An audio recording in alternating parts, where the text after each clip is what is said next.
2 weeks after India's nuclear tests, all eyes are on its neighbor Pakistan, which appears headed to conduct its own tests. This is WorldView with CNN's Bernard Shaw and Judy Woodruff in Washington. Hello and welcome to WorldView. These stories are also ahead. Russia's stock market plunges amid fears of an economic breakdown. And we'll look at the human toll of Russia's ailing healthcare system. But first, some late-breaking news developments in the Monica Lewinsky sexual allegation case and U.S. President Bill Clinton's efforts to defend himself. With the latest details, here's our senior White House correspondent, Wolf Blitzer. Wolf? The first thing, Bernie, is that the judge overseeing the independent counsel's grand jury investigation has ordered that 2 top aides to President Clinton must testify before the grand jury, that their earlier request for executive privilege did not hold in this particular case. The 2 aides include Bruce Lindsay, the deputy legal advisor to the legal counsel to the president, one of the president's closest aides and probably his best friend, as well as Sid Blumenthal, who is very close to not only the president but the first lady as well. Both now must testify unless the White House goes ahead and asks that for an appeal of Judge Norma Holloway's decision, and many expect that such an appeal will be forthcoming, though we're told no final decision on that matter has been made. Meanwhile, all of this is taking place as there are more developments continuing in the Monica Lewinsky story as well, including an unusual open letter from Monica Lewinsky's attorney, Bill Ginsburg, to the independent counsel, Ken Starr, in which he seems to suggest that there may have been some sort of consensual sexual relationship between the president and the former White House intern. Listen to this paragraph that Ginsburg writes in his open letter to Starr, quote, "Congratulations, Mr. Starr. As a result of your callous disregard for cherished constitutional rights, you may have succeeded in unmasking a sexual relationship between two consenting adults." Now, I spoke on the telephone with Ginsburg shortly after this publication emerged, the open letter in California Lawyer magazine, and he denied he was specifically referring to his client, Monica Lewinsky, or that he was specifically referring to any sexual relationship. He simply said, quote, "I cannot believe that Mr. Starr has spent over $40 million in taxpayer money to look into the president's personal life. That's all I meant. That's all my letter says. I am not saying anything about Monica." So on this day where there have been some developments in the Monica Lewinsky story, the story is by no means over. The indications are, though, Bernie, that Ken Starr is getting closer and closer to indicting Monica Lewinsky. And Wolf Blitzer with the very latest from the White House. Now the other big story of this day. Pakistan appears closer than ever to conducting a nuclear test. The very latest sign, United States intelligence officials say Pakistani workers have placed a nuclear device in an underground shaft and are pouring concrete into the shaft to encase the device. U.S. analysts say all that is strong evidence that Pakistan has decided to match the nuclear tests conducted by its rival India earlier this month. Pakistan's foreign minister says it's not a matter of if, but when. Like in the old days, we used to put a couple of eggs under a hen, and we knew that they would hatch after 21 days. So this is what the CIA and the American agencies are doing. They have no notion, no information. We do not intend to use these weapons for aggression or for mounting threats against any country. These are weapons of self-defense to ensure that India is not subjected to nuclear threat or coercion. We do not intend to engage in arms race. The United States government is doing all it can to persuade Pakistan not to conduct a nuclear test of its own. Our State Department correspondent, Andrea Koppel, has that story. The United States is desperately ISO, in search of a package, something tangible to offer Pakistan to keep it from testing a nuclear device, as it did a missile just last month. We are obviously engaged in a serious discussion with them about their security in the aftermath of this decision by India to test, and how our relationship could be enhanced.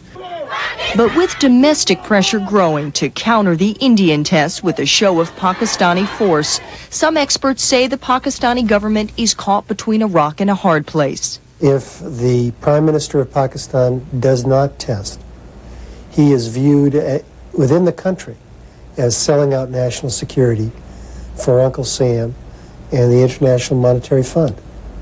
But if he does test, then the country's economic straits, which are very severe, and the country's centrifugal forces, which are very severe, will grow worse. And just how bad would those consequences be? According to an official with an international lending organization, Pakistan has foreign reserves of only slightly over $1 billion, while its short-term debt due in the next 3 months is between $5 and $6 billion. If Pakistan tests and sanctions are inevitably imposed, that would mean, according to a number of sources, the possibility of a Pakistani default exists. Pakistan may be driven to test a nuclear device for political reasons within the country, to show its own people that it can do this, even though from the standpoint of a national interest, they'd be better off not testing. Still, experts say it's not too late to stop the clock. They say at the very least, Pakistan needs credible U.S. guarantees for Pakistani security. But at the same time, they caution that the U.S. cannot allow itself to get drawn into the dispute over the status of Kashmir, a focus of hostility between rivals India and Pakistan for over 50 years. U.S. officials say Pakistan has assured them both publicly and privately that no decision has been made. For its part, the U.S. says it's taking the question of a Pakistani step one day at a time. Bernie? Andrea, in that equation, if Pakistan explodes nuclear devices in its testing, what would the United States do? Well, the United States has made it quite clear that there would be sanctions imposed, much in the same way that we have seen the denial of World Bank loans to India. The same would also hold for Pakistan, and it would be potentially much more devastating for the Pakistani country and government to recover from something like that. They get a lot of aid, they get more aid than India, and it's a much smaller and more vulnerable country, Bernie. Andrea Koppel with the latest at the State Department. Russia is experiencing one of the most painful side effects of converting to a market economy, a market panic. It is being called by some a financial earthquake, and the tremors may be felt around the world. CNN Moscow Bureau Chief Jill Doherty begins our coverage. Some observers called it a meltdown as Russia's financial markets staggered. In Russian stocks, panicky investors drove the benchmark RTS index down by nearly 11%. It later recouped some of that, closing down 8%. The Russian stock market now is the worst performing market in the world. It's lost more than half its value since January. Yields on Russian government bonds shot through the roof to more than 80%, beginning the day at 60%, then climbing 20 points in an extra market session, driving up the Russian government's cost of borrowing and reducing the amount of money available to fund basic services like schools or health care. Most dramatically, the Central Bank of Russia raised the rate it charges other banks for short-term loans from 50% to 150%, effective immediately. Observers said the government was drawing a line in the sand to defend the ruble. The ruble is really the last stand, and the government is really rallying around the ruble. The central bank is rallying behind the ruble, and by lifting the refinancing rate to 150%, they've showed that they're going to stabilize the ruble and keep it where it is. The biggest concern now is that the Russian government will be forced to devalue the ruble. But Prime Minister Sergei Kiriyenko insisted today, as he's been doing all along, that will not happen. Neither the government, nor the finance ministry, nor the central bank are considering any plans to devalue the ruble. Major Western investors in Russia are urging the Kiriyenko government to ask the international community for a standby loan to the central bank. Meanwhile, the International Monetary Fund says the Russian government is taking appropriate action. The head of the IMF claims Russia is not in crisis, and some observers agree the fundamentals are okay. What you have here is a crisis of confidence, pure and simple. Investors are concerned about the reserve position of Russia, although they've been assured by the Russian government and the IMF that they shouldn't be concerned. This crisis is a real baptism of fire for the new government of Prime Minister Sergei Kiriyenko, in office for a little more than a month. As one investor put it, over the next few days, these guys are really going to have to show what they're made of. Jill Doherty, CNN, Moscow. U.S. President Bill Clinton was briefed Wednesday on the Russian market crisis by economic and international policy advisors. His spokesman says the president has confidence in Kiriyenko and his team. Sources say U.S. officials have been in touch with officials in Russia's central bank. They say they're optimistic that meetings with the IMF this weekend will lead to the release of $670 million from a previously approved loan. Joining us now for more perspective on the Russian economy is Ken Paris. He's president of Habersham International, a firm that works on mergers in Europe and Asia. Mr. Paris joins us now from our CNN Center in Atlanta. What is the big problem with trying to do business in Russia? Well, I think you've heard a lot in your lead-in about the macro problems that are going on, but quite frankly, on the micro level, there are some real problems in privatization. Privatization is stymied in Russia. A lot of the major corporations that are major government holdings that need to be privatized can't get off the books, and I think Prime Minister Kiriyenko is going to address that. And you know, when we hear the uproar from the Duma and some of the officials about his proposals, it's kind of heartwarming because it indicates that he is going to take some of the real tough steps that need to go forward to privatize and get that economy churning, which it hasn't done in the years that it's been turned since the revolution. Mr. Paris, you're talking about human beings. What's the problem? Is it a lack of will? Is it a lack of infrastructure? No, I don't think it's a lack of will. I mean, one of the things I'll tell you is that the Russian people on whole are some of the most decent people you could ever hope to work with. But you've got an incredible bureaucracy that just will not let go of entities that need to be privatized. If we look at the success of Eastern Germany and of the Czech Republic, what we saw there was the government commanding that these entities get off the books, even if you have to sell them for $1. Get a commitment for investment, get a commitment for guaranteed jobs, get a commitment for technology transfer, but get them in private hands. That's what will make the economy go. And no matter how much money the IMF pours into Russia, I don't think it's going to help until we see more privatization. Which people are digging in their heels in which industries? Which industries are we talking about? Across the board. I mean, of course, yesterday you look at the Rosneft auction where the government was asking $2.1 billion and another $400 million in investment long term. Nobody even bid. The price was evidently too high.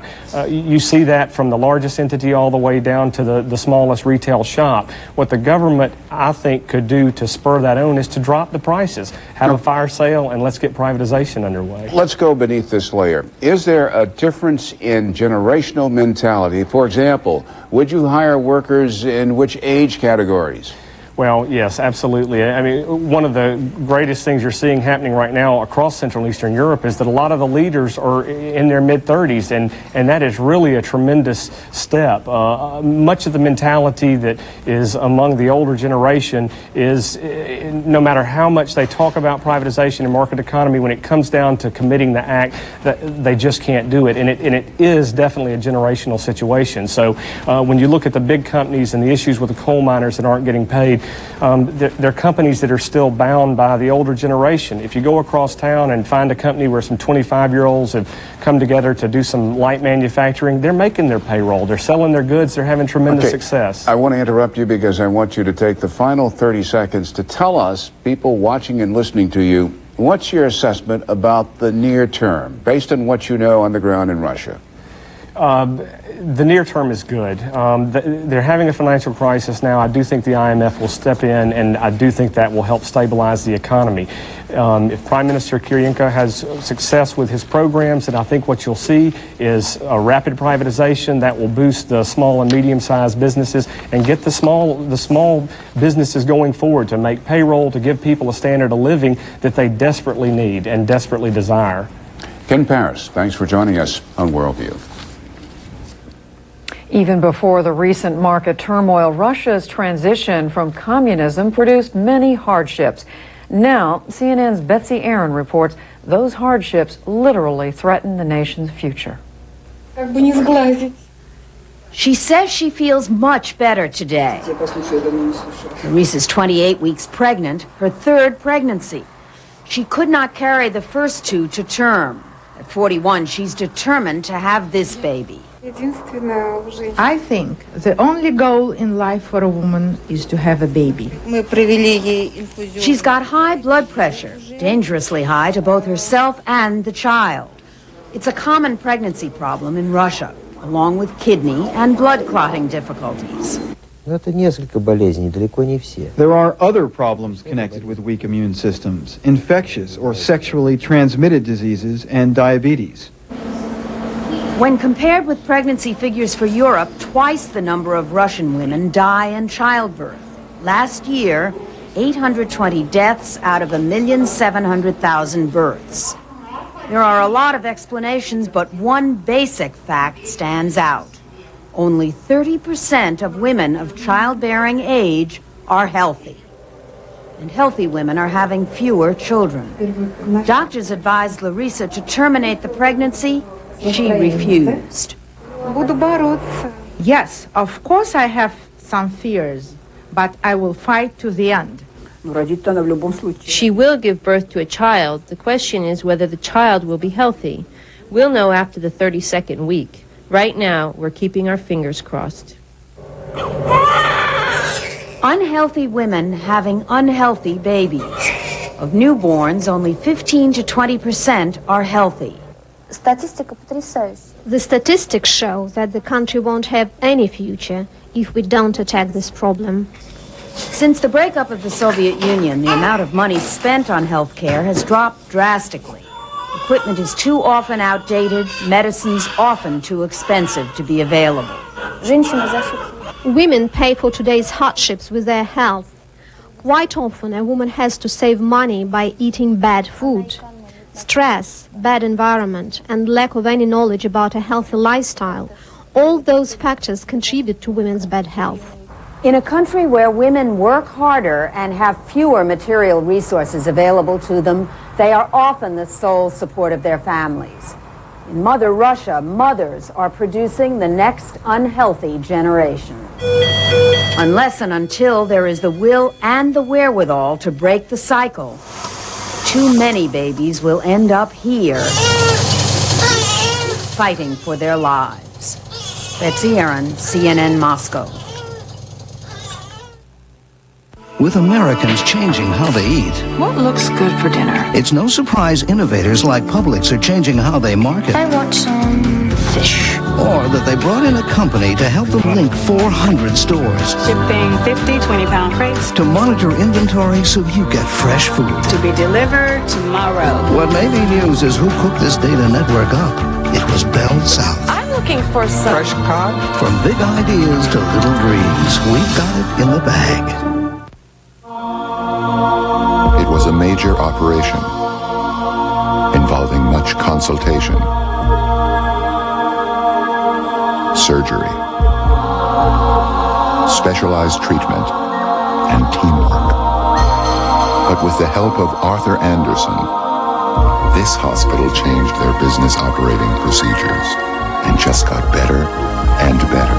Arthur Anderson, business performance improvement. As you prepare to pull the trigger on a trade, you are absolutely alone. You have surveyed the landscape, you are confident in your decision, and you are quietly ready to proceed.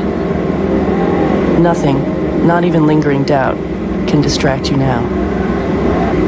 SureTrade, a comprehensive internet broker for independent investors. It's not just getting a luxury car, it's getting luxury care. It's an 800 number and thousands of carefree miles.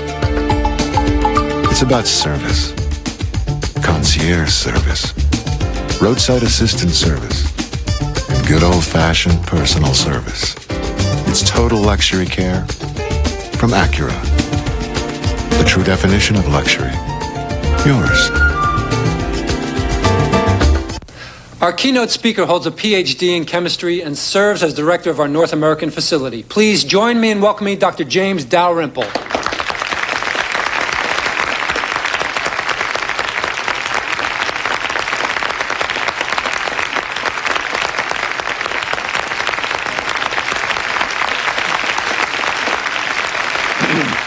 Thank you. Thank you very much. Tonight on CNN's Moneyline with Lou Dobbs, Seagram spins a new tune. Find out how CEO Edgar Bronfman will try to rule Wall Street. Plus, Gateway Computers breaks its Microsoft bonds to give customers a choice. Tonight, 7 Eastern on CNN. Indonesia's new government is trying to get a massive economic rescue package back on track. Government officials Wednesday met with a team from the International Monetary Fund.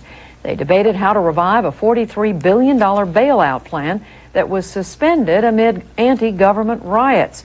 Hundreds of factory workers took to the streets Wednesday, demanding new labor laws. There was also a run on one of the country's largest banks, raising fears of a government takeover. Indonesia is not the only Asian country struggling to make an economic recovery. In South Korea, thousands of workers walked off the job Wednesday. The two-day strike was called by militant trade unions comprised of workers in auto and other heavy industries. Organizers are vowing bigger strikes early next month unless massive layoffs are halted. The government says these strikes are illegal, and the government fears they will scare off badly needed international investment. There's also more economic woes for Japanese banks. Moody's Investor Service is downgrading credit and financial strength ratings for 5 of that nation's leading banks. The credit rating agency cited concerns over Japan's weakening economy and the region's financial crisis. Another sign of the problem, stocks tumbling across Asia Wednesday as investors reacted to a sharp drop on Wall Street Tuesday.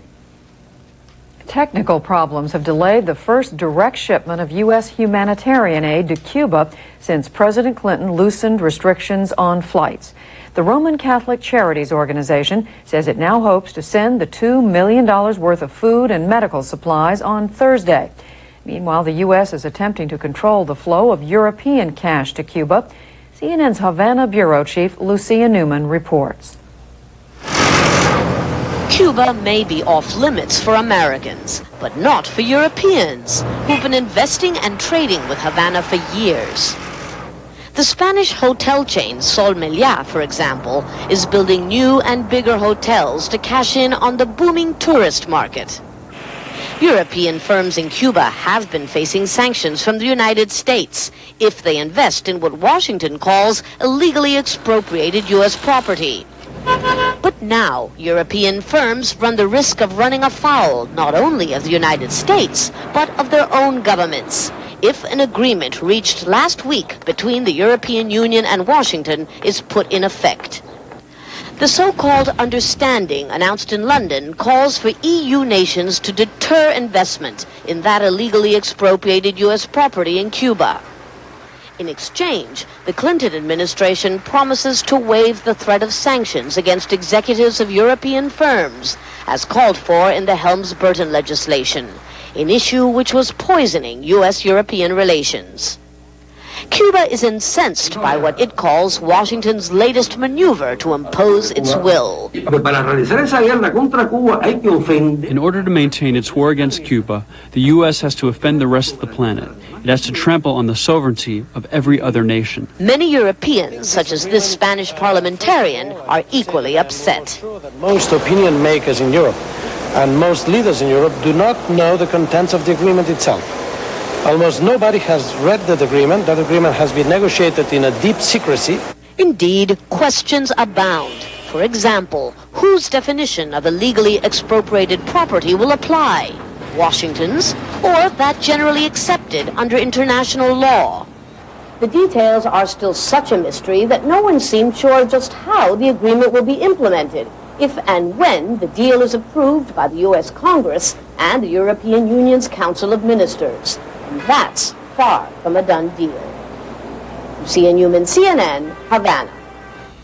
Ahead on WorldView, the controversy over so-called blood money promised by 2 British nurses convicted of murder in Saudi Arabia.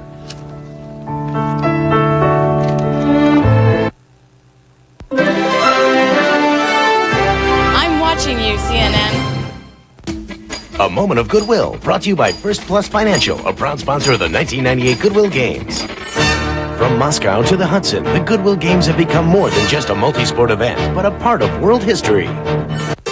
At First Plus, we make a promise to every homeowner. We guarantee that we can lower your monthly payments or we'll give you $100. If you've got high interest rate credit cards or other loans, give First Plus a call.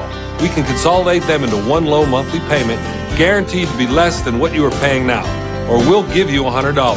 Thanks, Dan. Not so fast, Dad. We know we can lower your monthly payments. So look for us in your mailbox or call First Plus at 1-800-510-PLUS. The 86 Goodwill Games in Moscow made history by reuniting the Americans and Soviets in summer competition. With the Cold War over, the roaring success of those games has encouraged the spirit of goodwill to continue around the world, this summer stopping in New York. This moment of goodwill has been brought to you by First Plus Financial. I will not march blindly into the fluorescent light of Monday morning to a job I do not love. I will not go with the flow. I am not a Stepford worker. I am not a carbon copy. I will call this number before tomorrow because I refuse to work for the weekend, even if everybody's working for the weekend. Today, I will find a job that works for me, where a pat on the back doesn't involve a knife. Today, I will hit the snooze button one less time. Today is the first day of the rest of my career. If you have experience in technology, accounting, or legal or clerical skills, find out how Interim can help you. Call 1-800-A-CAREER. Armed with the knowledge of the past, we move forward to create a better future for our children. As we look toward tomorrow, all eyes must focus on two key goals. First is increasing the budget for education. And the second is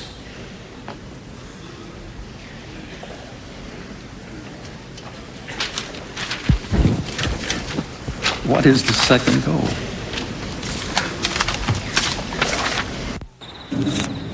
My dad works for International Paper. He makes orange juice cartons so that orange juice can stay fresh longer. International Paper developed an innovative juice carton. I think fresh orange juice makes you feel better. The carton's unique lining keeps juice fresh longer. I think my dad plays a trick on orange juice. He makes it think that it's still an orange. International Paper, answering citrus producers' needs and yours. Entertainment Weekly created the Showbiz magazine. Now, CNN and Entertainment Weekly are about to bring this great magazine to life. Judd Rose and Willow Bay anchor Newsstands, Thursdays beginning June 11th.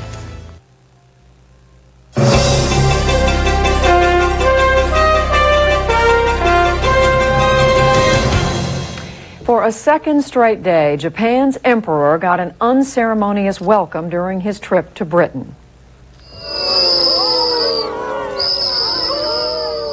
Dozens of former British prisoners of war turned their backs on Emperor Akihito and booed as he drove up to Cardiff Castle in Wales. The protesters are demanding a full apology and compensation for their wartime suffering. The emperor is in the region, marking a quarter century of Japanese investment in Wales. On Tuesday, Akihito said he sympathized with the veterans' suffering and said he was saddened that relations have been marred by the war. A $1.1 million payment promised by a British nurse convicted of murder in Saudi Arabia has yet to be released. Deborah Parry agreed to give the so-called blood money in exchange for her life. She was convicted by a Saudi court of killing fellow nurse Yvonne Guilford. Guilford's family agreed to the exchange and says the money will be donated to an Australian hospital. Parry and another nurse convicted of being an accomplice are back in Britain after Saudi King Fahd commuted their sentence. Both nurses insist they are innocent of the murder, but Parry's lawyers say the money will be released. Still to come, we'll have the very latest on the investigation of President Clinton's relationship with former White House intern Monica Lewinsky. And sentencing the man who could have blown the whistle on Oklahoma City bomber Timothy McVeigh. Tonight on CNN. It all starts at 7 on Moneyline with Lou Dobbs. At 7:30, Crossfire debates the issues from the left and the right. At 8, it's The World Today. At 9, Larry King Live. Tonight, Larry and NBC News correspondent Jack Ford take a look at today's top news stories. At 10, national and international news on the world today. Then at 11, CNN Sports Tonight wraps up the day in sports. That's all tonight on CNN. There's always been a few places to find compelling stories and great reporting. Beginning June 7th, one of those places will be as close as your television.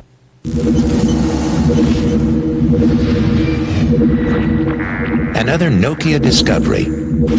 If technology is difficult to learn or program, most people won't. It's why at Nokia we make wireless phones that are easy to understand and operate with one-button scrolling and simple directions. Nokia. Connecting people. Visit any authorized Bell South Mobility location. Tired of every radio station sounding alike? Wish there was an alternative that played album cuts from your favorite artist and let you hear new music first? Lightning 100, Nashville's progressive radio. Lightning 100 gives you a chance to win a new convertible sport utility vehicle from Walker Chevrolet Olds in Franklin. Tune in to Lightning 100, available on the air at 100.1 and 94.1 or on the web at WRLT.com. Early Edition with Donna Kelly and Leon Harris, 7 Eastern weekdays on CNN. A federal judge orders 2 of U.S. President Bill Clinton's closest advisors to testify in the Monica Lewinsky case. And Lewinsky's lawyer publishes a scorching open letter to independent counsel Ken Starr. This is WorldView with CNN's Bernard Shaw and Judy Woodruff in Washington. And thank you for joining us. Also ahead, millions of Americans have left the welfare rolls, but where did they go? And it really hasn't sunk in. I guess it won't until I buy my wife a new Lincoln. Meet the $100 million man. He is the winner of America's biggest lottery jackpot. First, executive privilege and the White House. There are late-breaking developments in the investigation of the president. CNN senior White House correspondent Wolf Blitzer joins us now with the latest. Wolf. Judy, the judge overseeing Ken Starr's investigation of the Monica Lewinsky allegations has now ordered 2 top White House aides to appear before Ken Starr, the independent counsel's grand jury. They are Bruce Lindsay, probably the president's closest friend here at the White House, the deputy legal advisor to the president, as well as Sid Blumenthal, a former journalist who was brought into the White House the past year to help out with the communications department. He's especially close to the First Lady. Both had been ordered to assert executive privilege and not answer certain questions. Both are now being forced to answer those questions unless the White House goes forward, and this is still possible, with an appeal before the Circuit Court here in Washington. No final decision on that matter, though officials are hinting strongly they will appeal. If they do so, their testimony would, of course, be delayed. All this is happening as there have been some other dramatic developments in the case as well. Monica Lewinsky's attorney, Bill Ginsburg, has written an open letter attacking independent counsel Ken Starr that also seems to suggest President Clinton may have had a consenting sexual relationship with the former intern. In the June issue of California Lawyer magazine, Ginsburg writes, "Congratulations, Mr. Starr. As a result of your callous disregard for cherished constitutional rights, you may have succeeded in unmasking a sexual relationship between 2 consenting adults." But in a subsequent phone interview with CNN, Ginsburg denied he was referring to his client or that he was confirming any specific sexual relationship. "I cannot believe that Mr. Starr has spent over $40 million in taxpayer money to look into the president's personal life. That's all I meant. That's all my letter says. I am not saying anything about Monica." Both the president as well as Lewinsky have said under oath that they did not have sexual relationships. In the open letter to Ken Starr, Ginsburg does call on President Clinton to fire the independent counsel, Ken Starr, calling him, quote, "an anti-constitutional monster and a dangerous creature." Judy? Wolf Blitzer at the White House. Bernie? Ever since India conducted 5 nuclear tests 2 weeks ago, the United States has been trying to persuade Pakistan not to conduct tests of its own. But intelligence sources are telling CNN Pakistan has done almost everything it would have to do to be ready for such a test. More from our military affairs correspondent, Jamie McIntyre.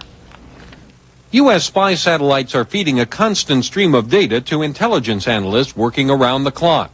The focus is on a remote desert location near Pakistan's border with Afghanistan, where it's believed Pakistan is making final preparations to conduct a nuclear test very soon. Just weeks after rival India set off 5 underground explosions. It's not a question of if, but when. It's a matter of just putting a key in the lock. That's that close we are. U.S. intelligence sources cite growing evidence that Pakistan appears ready to make good on its vow. Those sources tell CNN a nuclear device has been buried in an underground shaft. Monitoring instruments are in place, and concrete has been poured into the shaft. Analysts say sealing the shaft with concrete makes it nearly impossible to retrieve the bomb and makes detonation a more likely option. But U.S. officials say Pakistan continues to give private assurances no test is imminent. I would suspect that since we are operating on a day-by-day basis, and we're only taking this one day at a time, that we will be on a daily basis looking for signals of anything changed. U.S. intelligence analysts say by encasing the nuclear device in concrete, it is sending a strong message that it's prepared to go ahead with the nuclear test. And while U.S. officials haven't given up hope, most are not optimistic, conceding that it's pretty clear they haven't convinced Pakistan to give up on its nuclear test plans. Bernie? Jamie, one quick question. What does it mean about how certain it is there will be a test and how soon? Well, it certainly gives the impression that they're going full speed ahead with their plan to test. However, this cement that has been poured into the shaft, we're told, is not dry yet, needs several days to set. So it looks like Pakistan is correct when they say it's not imminent. Jamie McIntyre with the latest from the Pentagon. The United States government's star witness in the Oklahoma City bombing case has been sentenced to 12 years in prison for failing to stop the attack, which killed 168 people. CNN's Tony Clark joins us from Oklahoma City with details on an emotional day in court. Tony. Judy, Michael Fortier was never directly charged with the Oklahoma City bombing. Instead, he pled guilty to 4 counts involving transportation of stolen guns, lying to authorities, and also knowing about a felony but not warning of it. In that plea, he could have gotten up to 23 years, but the sentence today was for 12 years. It was an emotional day as more than a dozen people who either survived the bombing or lost loved ones in the attack testified. Michael Fortier was often wiping tears from his face as he listened to the emotional testimony about operations that people have had to have, or the loved ones who are not around for graduations or birthdays or the like. Fortier himself took the stand to talk about his own feelings in hopes of getting leniency. He described himself as being self-centered and cowardly. He said, "My actions were terrible, and I was so completely ashamed that I did not come forward immediately." And he apologized to the people of Oklahoma and asked for their forgiveness. The judge said he took into consideration Fortier's cooperation with federal authorities in moving the sentence downward. But after the sentencing was over with, some of the people who had lost loved ones said they were disappointed in the results of the sentencing. He gave a 12-year sentence with 144 months, all served concurrently. Also, he gave with 3 years coming off of that, which makes about 9 years. 9 years when he could have saved 168 people doesn't seem like very much. But prosecutors said it was important to reward Michael Fortier for his cooperation, not just in this case, but because of the precedent that it sets, the example it sets. They say they often need people who know about a conspiracy, know about a crime, to come forward and talk to them. And they said in this case, that's exactly what Michael Fortier did. Going back in time to May of 1995, when the case was full of many unanswered questions, it was important to hear for the first time information from an insider. And for that reason, we value Mr. Fortier's cooperation. He stayed the course throughout thereafter 2 different trials. Michael Fortier showed no reaction when the 12-year sentence was handed down. After it was all over with, he walked across the courtroom, shook hands with the lead prosecutor, Joe Hartzler, then walked back, hugged his attorneys, and then was led back to prison. I'm Tony Clark, CNN, reporting live from Oklahoma City. Tony, thank you. And WorldView will be right back.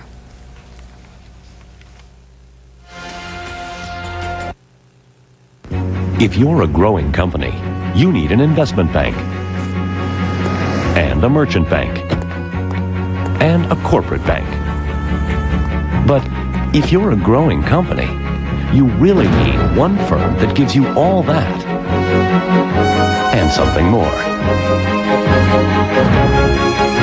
Who are those guys? CIBC World Markets. Nobody knows more about growing companies. A revolution is in our destiny. A revolution not about countries or ideologies, but about knowledge and information networks that make computing more affordable.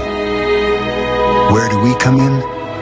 We make the software that manages information that will enable anyone to sit at the seat of knowledge.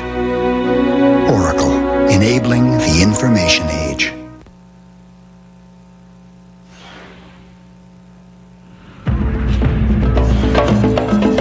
Anticipating the shape of things to come can be a tricky business. But when you manage an enterprise, it's your business. What do we know for sure? In the future, we'll work with our minds. Ontario does half of Canada's R&D. In the future, we'll treat the world as one market. Ontario's exports doubled in the past decade. Exports per capita now exceed all G7 nations. In the future, we'll make time for ourselves. The United Nations ranks Canada as the best place in the world based on income, health, and education indicators. Ontario's capital, Toronto, is the safest major city in North America. The way all cities will be if we're lucky. Fortune magazine called Toronto the best international city. See where the world is headed. Ontario, Canada. The future's right here. Confronting the classic paradox. As this matrix diagram shows, supported assimilation would be the process of aligning risk assessment protocol implied built-in system redundancy. These slides show plan, do, check, take action. It illustrates how tactical implementation and follow-up are key to assessing the viability. I'm sorry, I have to leave. The Mitsubishi G100 wireless phone. Make something happen. Tonight on CNN's Moneyline with Lou Dobbs, Seagram spins a new tune. Find out how CEO Edgar Bronson will try to rule Wall Street.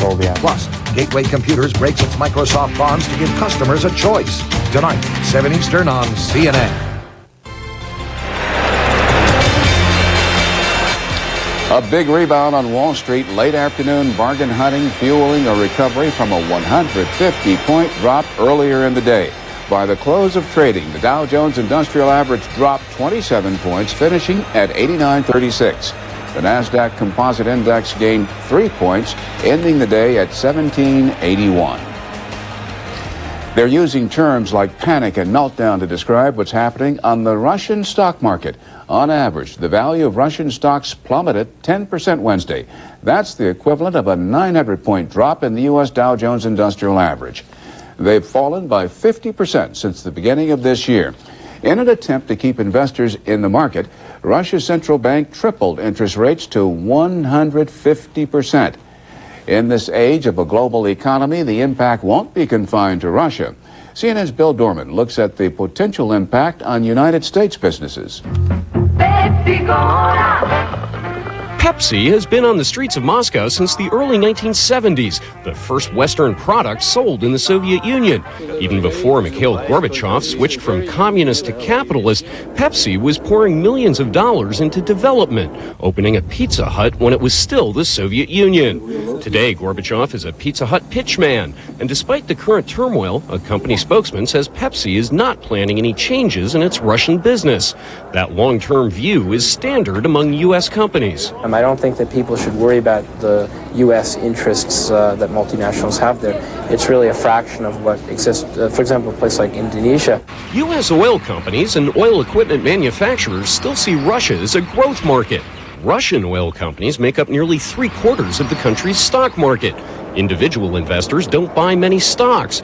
U.S. individuals invest even less, mostly through mutual funds specializing in high-risk investments. But U.S. interests in Russia's financial problems go beyond economics. The bottom line with Russia is that it's a country with 10,000 nuclear weapons. This is not Indonesia. It's not South Korea. It's not even Mexico. It's much more serious for the U.S. than any of these other cases. That also makes Russia a different situation for the International Monetary Fund. Later this week, IMF officials hope to reach agreement on releasing $700 million in previously scheduled loans to Russia. The question tonight is whether Russia will need more money from the IMF and when that request may come. Bernie? Thank you. Bill Dorman. United States President Clinton is hailing what he says is the success of his efforts to move people from welfare to work, since he signed a controversial welfare bill into law 2 years ago. He says the number of people on welfare has fallen 3.3 million to 8.9 million. A little more than 3% of Americans are now on welfare, the lowest level in 3 decades. Just ahead on WorldView, bone-dry brush fires have crews in Florida hoping for rain. If you have to ask if you have the right internet service for your company, you don't. If you have to ask if you have high-speed access, you don't. If you have to ask if you've outgrown your existing connection, you have. Now call us. PSI Net with a single focus, the internet. And if you're wondering whether your business depends on the call, it does. PSI Net, the internet starts here. It's small, but powerful enough to bring people together who are worlds apart. Its microphone reaches down to catch your softest whispers. Its jog dial navigator makes getting in touch as easy as touching. Sony's remarkable wireless phones. Advanced technology that advances your life.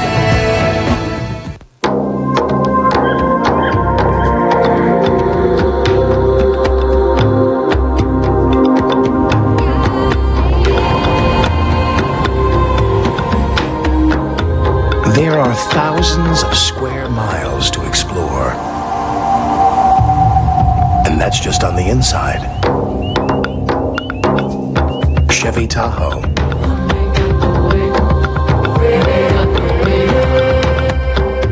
Son? Yeah, Dad? Your mom and I want to retire, but, we never saved any money. That's where you come in. Huh? What grade are you in now? Second? Third? Third. That's plenty of school. It's time you got a job. But I can't multiply yet. Well, I wouldn't let that slip out in an interview. Besides, you can read, right? Well, read this. The classifieds. You'll get them, Tiger. Don't be caught unprepared. Get outstanding research, investment expertise, and global strength at Alliance Capital, because later is sooner than you think. Come on, Joey. When Daddy says smile, his Samsung camera will do the rest. It's got autofocus,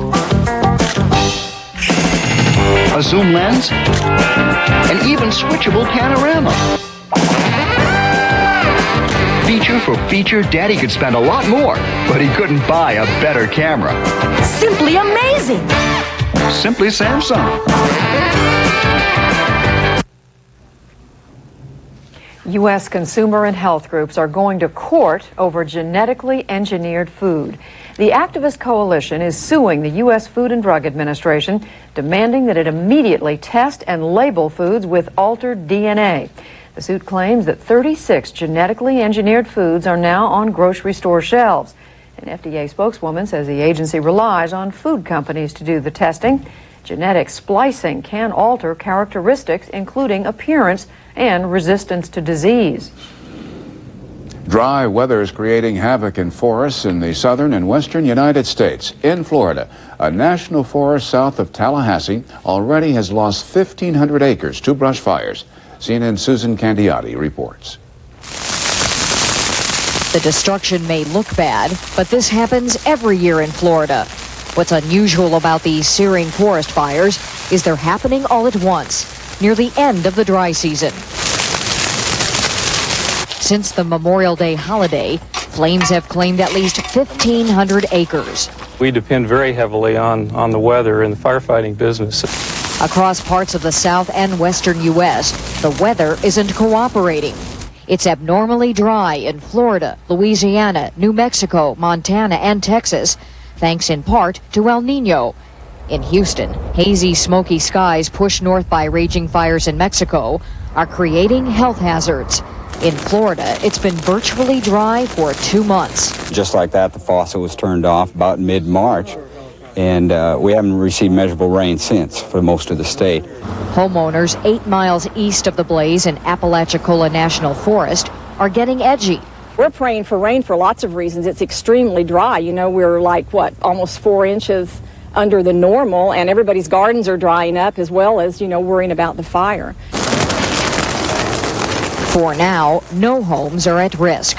Close to 150 firefighters from a dozen states are trying to contain the blaze within the wilderness. A little bit of rain won't help. U.S. forest rangers say they need at least 4 inches in Florida for it to do any good. In fact, lightning and a few showers could make matters worse. That's because lightning could spark new outbreaks. It's just going to get worse and worse until we get some significant rainfall. But that's not predicted. After showers move out, more hot, dry heat is forecast for the weekend. There might not be any end to this until the rainy season starts in mid-June. Susan Candiotti, CNN, Apalachicola National Forest, Florida. It had a magnitude of 11.3 and released enough energy to power the United States for the next 20 years. No, it wasn't an earthquake, but a so-called sunquake, because it happened deep inside the sun following a solar flare. Researchers saw it for the first time recently. Now they are poring over the data. They say the research could help predict solar flares, which are enormous explosions above the sun's surface, which can disrupt electronic equipment on Earth. WorldView continues in a moment.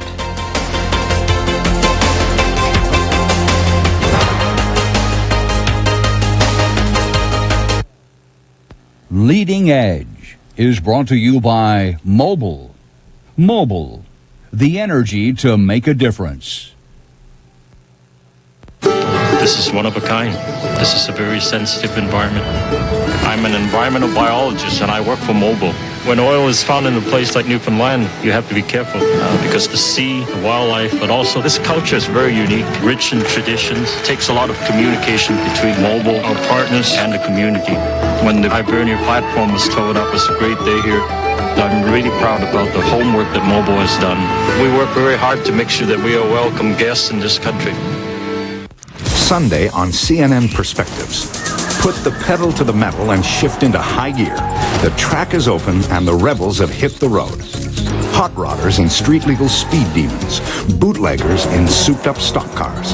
The sport of racing is given the green light, and man begins to forever chase the checkered flag. Driving Madness on the documentary series from CNN. Perspectives. Sunday, 8 Eastern on CNN. There's always been a few places to find compelling stories and great reporting. Beginning June 7th, one of those places will be as close as your television. All my life, I fought to survive. I never knew my father. I ran away from home when I was 10. I became the ultimate fighting champion. I will never quit. I can't ever quit. I fight to survive.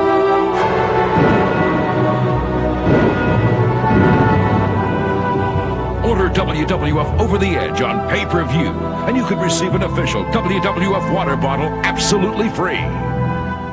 Cuz's Antique Center is the largest and finest antique center in the South. With a selection of American, English, and French antiques, you're sure to find just what you're looking for.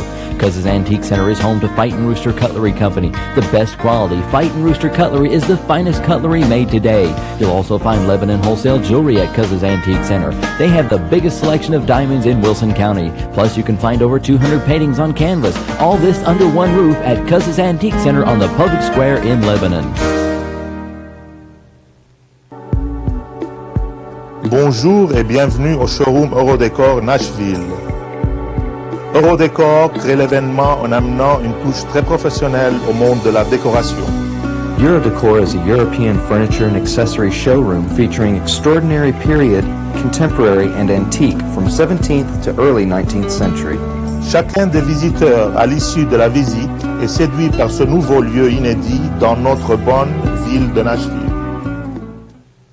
Have you heard Nashville's new mix? The new Mix 92.9 is your official Listen at Work radio station. The new Mix 92.9 helps your workday fly by with an upbeat mix of light rock. The new Mix 92.9 means true variety. Continuous light rock from the 70s, 80s, and 90s. Turn on Nashville's new Mix 92.9. Edition with Donna Kelly and Leon Harris, 7 Eastern weekdays on CNN. I'm Lou Dobbs in New York, and coming right up on Moneyline, blue chip stocks powered back in a late day rally after plunging 175 points earlier in the session. Tonight, I'll be talking with Gateway Computer's Chief Executive Officer Ted Waite about what's behind his compromise with Microsoft over what consumers see when they boot up those Gateway computers. And Edgar Bronfman Jr., landing the role that he's always wanted, entertainment mogul. I'll be talking with Seagram's Chief Executive Officer on the transformation of his family's legendary company. All of that and a whole lot more coming right up on Moneyline. Please join us. Now back to WorldView and Judy Woodruff. Judy? And now financial news of a different sort. Meet the couple who beat some of the longest odds and won one of the biggest jackpots in the world. CNN's Ed Garston has their story. Riding in the lap of luxury in a long white limo, the newest Powerball power couple passed the store for the first time where the winning ticket was bought. Frank and Shirley Capassi of Streamwood, Illinois, streamed into tiny Pell Lake, Wisconsin with their family and friends and received the symbolic check with all those numbers. An estimated $195 million jackpot that would have been paid out over 25 years had they chosen that option. Truly a lottery world record. I got more money than I'll ever use in my lifetime, and I suppose if I wisely use the money, which I am, I'm not going to throw this money away. I'm going to take care of generations of the Capassies. And take care of the waitress who drove up to Pell Lake to buy the tickets, and the folks who owned the little store where the ticket was bought. It would be very nice, but it's unexpected. That's very sweet of them. Because he chose the lump sum payment, the actual jackpot is $104.3 million, just under $68 million after taxes. But indeed, after the tax man takes his bite, Frank Capassi says he'll approve his own. Because I'm going to get my teeth, new teeth, you know. That's what I'm going to have. And buy wife Shirley a new Lincoln, and himself a motorcycle, and a log cabin in northern Wisconsin. But if I drop dead right now, nobody's going to get nothing. Yeah, I will. Frank says he'll still go to the same barber, and Shirley isn't about to head for a fancy salon. They laughed at me yesterday. I went with him. I had my hair in rollers and a babushka on. They went in. They says, "Huh, look at the rich one. She's got a babushka on her head. She won't change." My wife said at an interview in front of the house that our guardian angel pulled that number. And that was the emotional, as you can see right now. But as he headed back to Streamwood in the stretch limo, there was no mistake. Retired electrician and new multi-millionaire Frank Capassi isn't giving up one old habit. He's still buying the beers. You owe me $44. Ed Garston, CNN, Pell Lake, Wisconsin. Guess that'll buy a few beers. $68 million. And lots of teeth. Exactly. That's all for WorldView. I'm Judy Woodruff. And I'm Bernard Shaw. Thanks very much for joining us.